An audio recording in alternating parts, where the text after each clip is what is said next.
നമസ്കാരം. ബ്രിട്ടന്റെ ആണവ കേന്ദ്രത്തിൽ നുഴഞ്ഞു കയറാൻ ശ്രമിച്ച ചാരന്മാരെ അറസ്റ്റ് ചെയ്തു. ബ്രിട്ടനിലെ ഫാസ്റ്റ് ലൈൻ ആണവ നാവിക താവളത്തിൽ പ്രവേശിക്കാൻ ശ്രമിച്ചെന്നാരോപിച്ച് ഇറാനിയൻ ചാരന്മാരെന്ന് സംശയിക്കുന്ന രണ്ടുപേരെയാണ് അറസ്റ്റ് ചെയ്തത്. സ്കോട്ട്ലൻഡിലെ HM നേവൽ ബേസ് ക്ലൈഡിലെ കവാടത്തിൽ വാഹനത്തിലെത്തിയ 34-കാരനായ യുവാവിനെയും 31-കാരിയായ ഒരു യുവതിയുമാണ് അറസ്റ്റ് ചെയ്തിരിക്കുന്നത്. ഇവർ ഇറാൻ സ്വദേശികളാണെന്നാണ് റിപ്പോർട്ട്. ഇവിടെ പ്രവേശിക്കുന്നതിനാവശ്യമായ പാസുകൾ ഇല്ലാത്തതിനെ തുടർന്ന് ഇവരെ അധികൃതർ തിരിച്ചയച്ചു. എന്നാൽ താവളത്തിന് സമീപം തുടർന്ന ഇവരുടെ പെരുമാറ്റം അധികൃതരിൽ സംശയം ജനിപ്പിച്ചു. തുടർന്ന് ഇവരെ തടഞ്ഞുവെക്കുകയായിരുന്നു.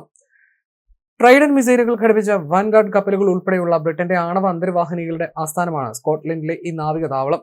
ബ്രിട്ടീഷ് താവളങ്ങൾ ഉപയോഗിക്കാൻ അമേരിക്ക അനുവദിക്കുന്നത് ആക്രമണത്തിലുള്ള പങ്കാളിത്തമായി കാണുമെന്ന് ഇറാന്റെ വിദേശകാര്യമന്ത്രി ബ്രിട്ടീഷ് വിദേശകാര്യ സെക്രട്ടറി ഇവറ്റ് കൂപ്പറിന് മുന്നറിയിപ്പ് നൽകിയതിന് പിന്നാലെയാണ് ഈ ചാരനീക്കവും അതിന് പിന്നാലെയുള്ള ഈ അറസ്റ്റും നടന്നിരിക്കുന്നത്. അതിനാൽ ഏറെ ജാഗ്രതയോടെയാണ് സംഭവത്തെ അധികൃതർ നോക്കിക്കാണുന്നത്.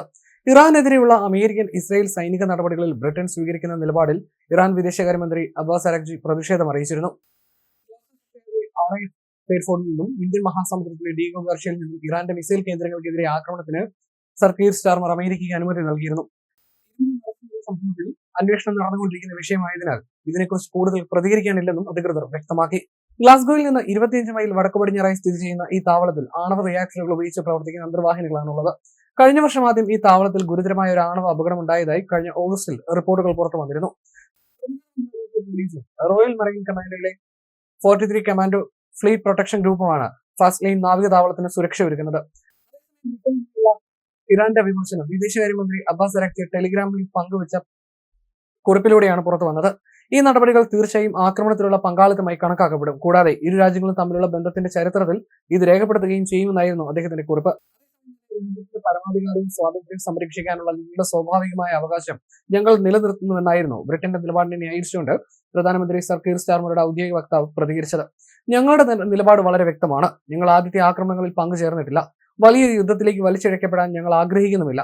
ഇറാന്റെ തുടർച്ചയായും അങ്ങേയറ്റം പ്രകോപനപരവുമായ ആക്രമണങ്ങൾക്ക് മറുപടിയായി പ്രത്യേക പ്രതിരോധ ആവശ്യങ്ങൾക്കും പരിമിതമായ ലക്ഷ്യങ്ങൾക്കുമായി മാത്രമാണ് ഞങ്ങളുടെ താവളങ്ങൾ ഉപയോഗിക്കാൻ ഞങ്ങൾ അമേരിക്കയ്ക്ക് അനുമതി നൽകിയത്.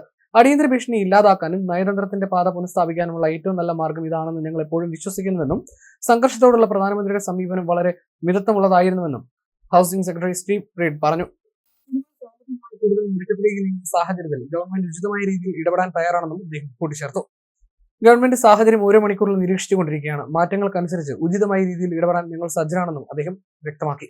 അതേസമയം സംഘർഷം നീണ്ടു നിൽക്കുന്നതിനനുസരിച്ച് ജീവിത ചെലവിൽ അതിന്റെ ആഘാതം വർദ്ധിക്കുമെന്ന് സർ കീർ സ്റ്റാർമർ പറഞ്ഞു. ഇറാനുമായിട്ടുള്ള ചർച്ചകളിലൂടെയുള്ള ഒരു പരിഹാരമാണ് മുന്നോട്ടുള്ള ഏറ്റവും നല്ല വഴിയെന്നും അദ്ദേഹം പ്രതികരിച്ചു. അതേസമയം ഹോർമൂസിലൂടെ തിരഞ്ഞെടുത്ത കപ്പലുകൾക്ക് കടന്നുപോകാൻ പുതിയ കപ്പൽ പാത ഇതിനിടയിൽ ഇറാൻ അവതരിപ്പിച്ചിട്ടുണ്ട്. പ്രാദേശിക ജല അതിർത്തികൾക്കുള്ളിലൂടെയുള്ള റൂട്ടാണ് സുരക്ഷിത കപ്പൽ പാതയെ ഇറാൻ അവതരിപ്പിച്ചിട്ടുള്ളത്.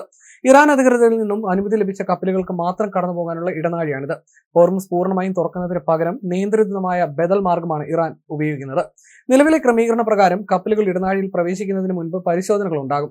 കപ്പലുകളുടെ ഉടമസ്ഥാവകാശ വിവരം, ചരക്കുകളുടെ വിവരം, ലക്ഷ്യസ്ഥാനം എന്നിവ ഇടനിലക്കാർ വഴി മുൻകൂട്ടി അറിയിക്കണം. ഇറാന്റെ ഇസ്ലാമിക് റവല്യൂഷണറി ഗാർഡ്സ് ആണ് ഈ ഇടനാഴി നിയന്ത്രിക്കുന്നത്. ഈ പാതയിലൂടെ കടന്നു പോകാൻ അനുമതി തേടുന്ന കപ്പലുകൾക്കായി പ്രത്യേക രജിസ്ട്രേഷൻ സംവിധാനവും വികസിപ്പിക്കുകയാണ്.